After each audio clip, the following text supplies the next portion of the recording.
நண்பர்களே, இந்த ஒரு ஜங்ஷன் பாக்ஸில் என்ன ப்ராப்ளம் அப்படின்னு கேட்டிங்க அப்படின்னா, கடைசியில் எல்லாமே செக் பண்ணி முடிச்சதுக்கப்புறம் நமக்கு இதில் கண்டினியூட்டி இல்லை ஒரு ஒயரில், அதாவது பிளாக் ஒயரில் மட்டும் கண்டினியூட்டி இல்லைன்னு சொல்லிட்டு மொத்த ஒயரையும் வந்து உரிச்சிட்டு இந்த பிளாக் ஒயரில் மட்டும் எங்கெங்கெல்லாம் கண்டினியூட்டி இல்லையோ அது எல்லாமே எடுத்துட்டு அந்த இடத்தெல்லாம் வந்து ஜாயின் பண்ணிவிட்டு தென் பழையபடியே நம்ம அது எல்லாத்தையும் வந்து ரீஃபிக்ஸ் பண்ணிவிட்டு இது எப்படி ஒர்க் ஆகுது அப்படின்றத நம்ம இப்போ பார்க்க போகிறோம்.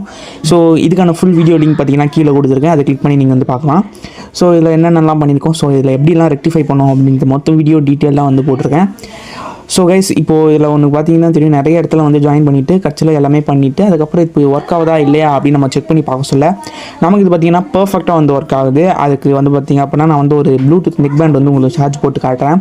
ஸோ அதேமாதிரி அந்த பக்கம் பார்த்திங்கன்னா உங்களுக்கு தெரியும் இப்போது உங்களுக்கு பர்ஃபெக்டாக ஒர்க் ஆகுது அப்படின்றத நிறைய இடத்துல நான் வந்து எடுத்துகிட்டு அதுக்கப்புறம் இந்த எண்டு டு அந்த எண்டு கண்டினியூட்டி இருக்கா அப்படின்னு மல்டிமீட்டர் வச்சு செக் பண்ணிங்க அப்படின்னாலே கண்டுபிடிச்சிடலாம். தேங்க்ஸ் ஃபார் வாட்சிங் திஸ் வீடியோ கைஸ். மறக்காம நம்ம சேனலை சப்ஸ்கிரைப் பண்ணி சப்போர்ட் பண்ணுங்கள். அப்போ தான் நான் போகிற ஒரு வீடியோவும் உங்களுக்கு நோட்டிஃபிகேஷன் வரும். தேங்க்யூ.